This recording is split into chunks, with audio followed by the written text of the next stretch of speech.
당신은 사람을 처음 만났을 때 무엇을 먼저 보시나요? 인천에서 파리로 향하는 14시간의 비행. 같은 옷을 입고 같은 얼굴을 한 일란성 쌍둥이 자매가 탑승합니다. 하지만 한 명은 퍼스트 클래스에, 다른 한 명은 이코노미 클래스에 앉게 되죠. 그리고 그 순간부터 벌어지는 놀라운 일들. 겉모습만 보고 사람을 판단하는 게 얼마나 위험한 일인지 아세요? 한 승무원의 편견이 불러온 나비 효과. 누가 진짜 VIP인지 알게 되는 순간의 충격적인 반전. 그리고 마지막에 밝혀지는 진정한 격의 의미. 지금까지 당신이 생각했던 격에 대한 모든 것이 뒤바뀔 이야기가 시작됩니다. 과연 그 자리가 정말 당신의 격을 말해주는 걸까요? 1초밖에 걸리지 않는 구독과 좋아요 눌러주시면 이야기가 더 재미있으실 거예요. 그럼 지금부터 시작합니다. 인천국제공항 제1터미널은 이른 아침부터 활기찬 분위기로 가득했습니다. 대형 면세점들 사이로 여행객들이 분주히 오가는 가운데 하윤서는 명품 핸드백을 어깨에 걸고 당당한 걸음으로 대한항공 퍼스트 클래스 체크인 카운터로 향했죠. 그 옆에서 하윤아는 소박한 크로스백 하나만 메고 조용히 따라갔습니다. 파리 오띠꾸뚜르 패션위크 초청장이에요. 윤서가 자신만만하게 항공권과 함께 초청장을 내밀었습니다. 체크인 직원은 정중히 받아든 후 컴퓨터 화면을 확인하기 시작했죠. 몇 초 후 직원의 표정이 미묘하게 굳어졌습니다. 죄송합니다. 확인해보니 퍼스트 클래스 좌석이 한 분만 가능하세요. 시스템상 실수가 있었던 것 같습니다. 윤서의 얼굴이 순식간에 일그러졌습니다. 뭐라고요? 분명히 2명 모두 퍼스트로 예약했는데요. 정말 죄송하지만 현재 퍼스트 클래스는 만석이고 한 좌석만 남아 있습니다. 다른 한 분은 비즈니스 클래스나 이코노미 클래스로. 이코노미라고요? 윤서의 목소리가 한 옥타브 높아졌습니다. 주변 승객들이 하나둘 시선을 돌리기 시작했죠. 우리가 누군지 아세요? 엄마는 글로벌 패션 브랜드 디렉터이고 이번 초청도. 언니 괜찮아. 유나가 조용히 끼어들었습니다. 나는 이코노미 타도 돼. 별로 상관없어. 윤서는 동생을 믿을 수 없다는 듯 바라봤습니다. 유나야, 너 정말 그런 걸로 괜찮다고. 우리가 누군데. 사람 사는 게 다 거기서 거기지 뭐. 유나는 어깨를 으쓱했습니다. 비행기만 타고 가면 되는 거 아니야? 결국 윤서는 퍼스트 클래스에, 유나는 이코노미 클래스에 앉게 되었습니다. 탑승구를 향해 걸어가면서도 윤서는 계속 중얼거렸죠. 정말 말도 안 돼. 항공사가 이런 실수를 하다니. 한편 승무원 라운지에서는 유소희가 오늘의 근무 배치표를 확인하며 인상을 찌푸리고 있었습니다. 또 이코노미 담당이라고. 언제까지 이런 식으로. 평소 퍼스트 클래스 전담이던 그녀에게는 받아들이기 힘든 현실이었습니다. 명품 시계를 차고 완벽하게 차려입은 자신이 이코노미 승객들을 상대해야 한다는 것이 못마땅했죠. 오늘 하루만 참자. 유소희는 거울 앞에서 립스틱을 다시 발랐습니다. 하지만 마음속 불만은 쉽게 가라앉지 않았습니다. 비행기가 이륙한 지 1시간 정도 지났을 때 기내는 안정적인 순항 모드에 접어들었습니다. 이코노미 클래스 승객들은 저마다 편안한 자세를 취하며 긴 비행 시간을 보낼 준비를 하고 있었죠. 유나는 창가 좌석에 앉아 구름 사이로 스며드는 햇살을 바라보며 조용히 책을 펼쳤습니다. 평범한 면 티셔츠에 청바지 차림인 그녀의 모습은 주변 승객들과 별반 다르지 않았습니다. 유소희는 음료 서비스 카트를 밀고 통로를 지나가며 승객들을 훑어봤습니다. 그녀의 시선이 유나에게 머물렀을 때 속으로 혀를 찼죠. 저런 차림으로 비행기를 타다니. 명품에 익숙한 유소희의 눈에는 유나의 소박한 차림새가 영 마음에 들지 않았습니다. 음료 드릴까요? 유소희가 유나 앞에 서서 건성으로 물었습니다. 다른 승객들에게는 어떤 음료를 원하세요?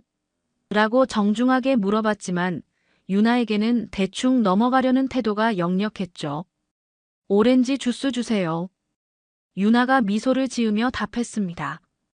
유소희는 별말 없이 컵에 주스를 따라 유나 앞에 놓았습니다. 다른 승객들에게는 맛있게 드세요라는 인사를 건넸지만 유나에게는 그런 기본적인 예의조차 생략했죠. 유나는 잠깐 의아한 표정을 지었지만 별다른 반응을 보이지 않았습니다. 서비스가 끝나고 1시간 정도 지났을 때 유나는 화장실을 사용하기 위해 자리에서 일어났습니다. 좁은 통로를 조심스럽게 걸어가던 중 앞에서 다가오는 유소희와 마주쳤죠. 그런데 유소희는 비켜줄 생각을 하지 않고 서 있었습니다. 실례합니다. 유나가 정중하게 말했습니다. 유소희는 짜증스러운 표정으로 옆으로 한 발짝 비켜섰습니다. 이코노미 승객분들은 좀 더 조심해서 다니시면 좋겠는데요. 통로가 좁잖아요. 유나는 순간 당황했지만 죄송합니다라고 조용히 답하며 지나갔습니다. 하지만 마음 한구석에서는 뭔가 불편한 감정이 스멀스멀 올라왔죠. 다음부터는 승무원 업무에 방해되지 않게 움직여주세요. 유소희의 목소리에는 명백한 무시와 거만함이 담겨 있었습니다. 유나는 네, 알겠습니다라고 답했지만 내심 당황스러웠습니다. 자신이 무엇을 잘못했는지 도무지 알 수 없었거든요. 자리로 돌아가는 길에 유나의 마음속에는 처음으로 불쾌한 감정이 자리 잡기 시작했습니다. 유나가 화장실 문을 열고 나오려던 순간 눈앞에 예상치 못한 인물이 서 있었습니다. 바로 언니 윤서였죠. 퍼스트 클래스에 있어야 할 윤서가 이코노미 구역 화장실 앞에 서 있는 모습은 정말 뜻밖이었습니다. 언니, 여기 왜? 유나가 놀란 표정으로 물었습니다. 앞쪽 화장실에 줄이 너무 길어서 뒤로 왔어. 윤서가 답하며 동생의 얼굴을 자세히 살펴봤습니다. 뭔가 평소와 다른 기색이 역력했거든요. 그런데 너 괜찮아? 표정이 좀 이상한데. 유나는 잠깐 망설였습니다. 언니에게 이런 이야기를 해봤자 별 도움이 되지 않을 것 같았거든요. 하지만 윤서의 재촉하는 눈빛에 결국 입을 열었습니다. 아니야, 그냥 승무원분이 좀 차갑게 대하시는 것 같아서. 유나는 최대한 담담하게 말했습니다. 음료 서비스할 때도 그렇고 화장실 갈 때도 뭔가 불편해 하시더라고. 내가 뭔가 잘못했나 싶어서. 윤서의 눈빛이 순간 차갑게 변했습니다. 어떤 승무원? 저기 있는 분이야. 유나가 유소의 쪽을 가리켰습니다. 별거 아닐 수도 있는데 왠지 내 차림새를 보고 무시하는 것 같더라고. 윤서는 유소희를 한번 훑어본 후 동생을 다시 바라봤습니다. 평생 동생을 끔찍이 아꼈던 윤서에게는 참을 수 없는 일이었죠. 설령 동생이 평범한 차림을 하고 있다 해도 그 누구도 유나를 함부로 대할 권리는 없었습니다. 유나야. 윤서의 목소리에 결연함이 묻어났습니다. 우리 자리 바꾸자. 뭐? 유나가 놀란 표정으로 반문했습니다.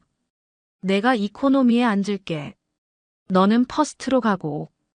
윤서는 이미 마음을 정한 듯 단호하게 말했습니다. 언니, 그럴 필요 없어. 정말 별일 아니야. 유나가 손사래를 쳤지만 윤서는 이미 계획을 세우고 있었습니다. 아니야. 나는 그 승무원이 어떤 식으로 사람을 대하는지 직접 확인해보고 싶어. 윤서의 입꼬리에 미묘한 미소가 떠올랐습니다. 게다가 우리 일란성 쌍둥이잖아. 옷만 바꿔 입으면 아무도 모를 거야. 유나는 여전히 망설였지만 윤서의 강력한 주장에 결국 고개를 끄덕였습니다. 두 자매는 조용히 화장실로 들어가 옷을 바꿔 입었죠. 윤서는 동생의 평범한 면 티셔츠와 청바지를 입고 유나는 언니의 고급 블라우스와 팬츠를 입었습니다. 이제 됐어.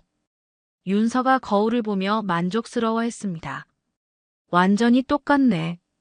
자리를 바꾼 후 윤서는 이코노미 창가 자리에 앉아 유소희의 움직임을 주의 깊게 관찰하기 시작했습니다. 이제 진짜 게임이 시작될 차례였죠. 자리를 바꾼 지 얼마 지나지 않아 기내에서는 두 번째 음료 서비스가 시작되었습니다. 유소희는 여전히 같은 태도로 카트를 밀고 다가왔죠. 윤서의 차림새를 보고는 이전과 똑같이 시큰둥한 표정을 지었습니다. 아까 그 초라한 승객이 그대로 앉아있다고 생각했거든요. 또 뭔가 드릴까요? 유소희가 건성으로 물었습니다. 다른 승객들에게는 추가로 드실 음료 있으세요? 라고 정중하게 물어봤지만 윤서에게는 여전히 무성의한 태도였죠. 하지만 이번에는 상황이 달랐습니다. 윤서는 유소희를 똑바로 쳐다보며 또렷하게 말했습니다. 아메리카노 한 잔 주세요. 그리고 서비스할 때 기본적인 예의는 지켜주시면 좋겠습니다. 유소희는 순간 당황했습니다. 아까까지만 해도 조용히 고개만 끄덕이던 승객이 갑자기 당당한 목소리로 자신에게 지적을 한 것이었죠. 네, 예의요? 네. 다른 승객분들에게는 정중하게 말씀하시면서 저에게만 반말 섞어가며 대하시는 게 좀 이상하더라고요. 윤서의 목소리는 차분했지만 단호했습니다. 승객은 다 똑같은 승객 아닌가요? 유소희의 얼굴이 붉어졌습니다. 다른 승객들이 힐끗힐끗 쳐다보기 시작했거든요. 아, 그런 게 아니라. 그런 게 아니라면 뭔가요? 윤서는 미소를 지으며 물었습니다. 하지만 그 미소에는 날카로움이 숨어 있었죠. 혹시 제 옷차림을 보고 판단하신 건 아니죠? 유소희는 말문이 막혔습니다. 정확히 그 이유였기 때문이었죠. 하지만 인정할 수는 없었습니다. 전혀 그런 게 아닙니다. 제가 좀 바빠서. 바쁘시다고요? 윤서가 주변을 둘러봤습니다. 지금 다른 승객분들한테는 충분히 시간 내서 대화하고 계시는데요. 저만 유독 빨리 끝내려고 하시네요. 주변 승객들이 하나둘 고개를 끄덕이기 시작했습니다. 실제로 유소희의 차별적인 태도를 목격했던 터였거든요. 유소희는 점점 더 당황스러워졌습니다. 분명히 아까까지는 순한 양처럼 조용하던 승객이었는데 갑자기 이렇게 논리적이고 당당하게 나오니 어떻게 대응해야 할지 몰랐죠. 죄송합니다. 앞으로 더 신경 쓰겠습니다. 유소희가 어쩔 수 없이 사과했습니다. 신경 쓰신다는 게 저에게만 특별히 신경 쓰신다는 뜻인가요? 윤서는 여전히 미소를 유지하며 물었습니다. 아니면 모든 승객에게 똑같이 예의를 지키겠다는 뜻인가요? 유소희는 이상함을 느끼기 시작했습니다. 분명히 같은 사람인데 뭔가 완전히 달라진 것 같았거든요. 목소리 톤도 말하는 방식도 심지어 앉아있는 자세까지 모든 게 달랐습니다. 비행 시간이 절반 이상 지나가면서 기내는 한결 조용해졌습니다. 대부분의 승객들이 잠에 빠져들거나 각자의 시간을 보내고 있었죠. 윤서는 창밖 풍경을 바라보며 조용히 미소를 지었습니다. 유소희가 자신을 대하는 태도가 눈에 띄게 달라진 것을 느낄 수 있었거든요. 그때 기내 방송이 흘러나왔습니다. 승무원 여러분께 알려드립니다. 파리 도착 후 공항에서 특별 영접 대상 승객 명단을 확인해 주시기 바랍니다. 퍼스트 클래스 쪽에서 승무원 한 명이 종이 한 장을 들고 이코노미 구역으로 내려왔습니다. 그 승무원은 유소희에게 다가가 속삭였죠. 이번 비행편에 패션위크 VIP 손님들이 탑승하셨대요. 특별히 주의해서 모셔야 한다고 하네요. 유소희는 호기심 어린 눈으로 명단을 받아봤습니다. 그런데 그 순간 그녀의 얼굴이 새하얗게 변했습니다. 명단 맨 위에 적힌 이름들 때문이었죠. 하윤아, 하윤서, 글로벌 패션 브랜드 특별 초청 게스트. 유소희의 시선이 자연스럽게 윤서에게 향했습니다. 그리고 순간적으로 퍼스트 클래스에 앉아 있어야 할 다른 승객의 모습이 떠올랐죠. 분명히 아까 화장실 근처에서 본 두 사람은 놀랍도록 닮아 있었습니다. 잠시만요. 유소희가 떨리는 목소리로 윤서에게 다가갔습니다. 혹시 성함이 어떻게 되시는지. 윤서는 천천히 고개를 들어 유소희를 바라봤습니다. 그리고 가방에서 명함 하나를 꺼내 조용히 건넸죠. 명함에는 간결하면서도 명확한 글씨로 적혀 있었습니다. 하윤서, 글로벌 패션 브랜드 아시아 지역 CEO.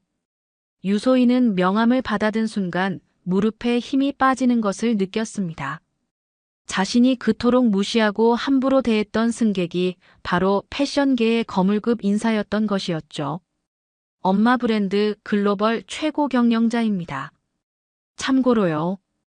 윤서가 담담하게 말했습니다. 그 목소리에는 분노나 비난이 담겨 있지 않았지만 오히려 그래서 더 무서웠습니다. 유소희는 입이 바짝 말랐습니다. 자신이 얼마나 큰 실수를 저질렀는지 이제야 깨달았거든요. 패션위크에 특별 초청받은 VIP를 이코노미 승객이라는 이유만으로 무시하고 모독했던 것입니다. 저는 정말. 유소희가 떨리는 목소리로 말을 시작했지만 윤서는 손을 들어 조용히 제지했습니다. 괜찮습니다. 사람은 누구나 실수를 하죠. 윤서의 차분한 말투가 오히려 유소희의 마음을 더욱 무겁게 만들었습니다. 유소희는 명함을 손에 쥔 채로 한동안 말을 잇지 못했습니다. 자신이 저질러 놓은 일의 크기가 점점 더 명확해지고 있었거든요. 단순히 무례했던 것이 아니라 업계에서 손꼽히는 인물을 모독한 것이었습니다. 더군다나 그 모든 것이 겉모습만 보고 내린 편견 때문이었죠. 죄송합니다. 정말 죄송합니다. 유소희가 간신히 입을 열었지만 목소리는 떨리고 있었습니다. 주변 승객들의 시선이 집중되는 것도 신경 쓰였지만 무엇보다 자신의 어리석음이 부끄러웠죠. 윤서는 여전히 침착한 표정으로 유소희를 바라봤습니다. 분노를 드러내지도 않았고 큰 소리를 치지도 않았습니다. 오히려 그 차분함이 유소희에게는 더욱 큰 압박으로 다가왔죠. 사과하실 일은 아닙니다. 윤서가 조용히 말했습니다. 다만 한 가지 말씀드리고 싶은 게 있어요. 유소희는 긴장한 채로 윤서의 다음 말을 기다렸습니다. 어떤 질책이 나올지, 어떤 비난이 쏟아질지 두려웠거든요. 하지만 윤서의 입에서 나온 말은 예상과 완전히 달랐습니다. 당신이 깔봤던 사람, 그 사람은 나보다 훨씬 더 멋진 사람이에요. 윤서의 목소리에는 동생에 대한 자랑스러움이 스며 있었습니다. 적어도 사람을 그렇게 보지 않거든요. 유소희는 순간 무슨 말인지 이해하지 못했습니다. 자신이 무시했던 사람이 바로 윤서 본인이 아니었나요? 그런데 왜 다른 사람 이야기를 하는 걸까요? 제가 무슨 말씀인지 유소희가 당황스럽게 물었습니다. 아까 당신이 함부로 대했던 사람은 제 동생이었습니다. 윤서가 담담하게 설명했습니다. 우리는 일란성 쌍둥이라서 겉모습이 똑같죠. 하지만 마음은 전혀 다릅니다. 유소희의 얼굴이 더욱 창백해졌습니다. 자신이 무시했던 것은 단순히 한 사람이 아니라 그보다 훨씬 소중한 존재였다는 걸 깨달았거든요. 동생은 저처럼 남의 옷차림이나 겉모습으로 사람을 판단하지 않습니다. 윤서가 계속 말했습니다. 오히려 그런 일을 당하고도 화내지 않고 참았죠. 저라면 절대 그렇게 하지 못했을 텐데요. 윤서의 말 한마디 한마디가 유소희의 가슴에 비수처럼 꽂혔습니다. 자신이 얼마나 보잘것없는 기준으로 사람을 평가했는지, 얼마나 얄팍했는지 뼈저리게 느껴졌거든요. 샤를 드골 국제공항에 착륙한 대한항공 여객기에서는 승객들이 하나둘 자리에서 일어나 짐을 챙기기 시작했습니다. 긴 비행 시간이 끝나고 드디어 파리에 도착한 것이었죠. 윤서와 유나는 미리 약속한 대로 다시 화장실에서 옷을 바꿔 입고 원래 자리로 돌아갔습니다. 기내에서 내리는 순서가 되자 퍼스트 클래스 승객들이 먼저 나가기 시작했습니다. 유나는 우아한 블라우스 차림으로 기내 출구 쪽으로 향했죠. 그때 유소희가 출구 근처에서 승객들을 배웅하고 있었습니다. 유나가 다가오자 유소희는 순간 망설였습니다. 어떻게 말을 꺼내야 할지 몰랐거든요. 자신이 무시했던 사람에게 어떤 말로 사과해야 할까요? 더군다나 그 사람이 자신보다 훨씬 높은 지위에 있다는 것을 알게 된 지금 더욱 어려웠습니다. 저기 유소희가 조심스럽게 유나를 불러 세웠습니다. 정말 죄송했습니다. 제가 너무 무례하게 굴었네요. 유나는 잠깐 놀란 표정을 지었다가 부드럽게 미소를 지었습니다. 아, 괜찮습니다. 별일 아니었어요. 아니에요. 정말 잘못했습니다. 유소희의 목소리에는 진심 어린 후회가 담겨 있었습니다. 제가 겉모습만 보고 편견을 가졌어요. 변명의 여지가 없습니다. 유나는 고개를 저었습니다. 사람은 다 실수하죠. 저도 가끔 그런 적 있어요. 그리고 잠깐 생각하더니 덧붙였습니다. 대신 다음번엔 좀 더 따뜻하게 대해주세요. 모든 승객분들한테 말이에요. 유소희는 그 말에 고개를 깊숙이 숙였습니다. 유나의 너그러운 마음이 오히려 자신의 잘못을 더욱 부각시키는 것 같았거든요. 네, 꼭 그렇게 하겠습니다. 그 모습을 뒤에서 지켜보던 윤서는 흐뭇한 미소를 지었습니다. 역시 동생다운 반응이었죠. 자신이라면 절대 그렇게 쉽게 용서하지 못했을 텐데 유나는 정말로 마음이 넓은 사람이었습니다. 언니 가자. 유나가 윤서를 향해 손을 흔들었습니다. 두 자매는 나란히 공항 출구로 향했습니다.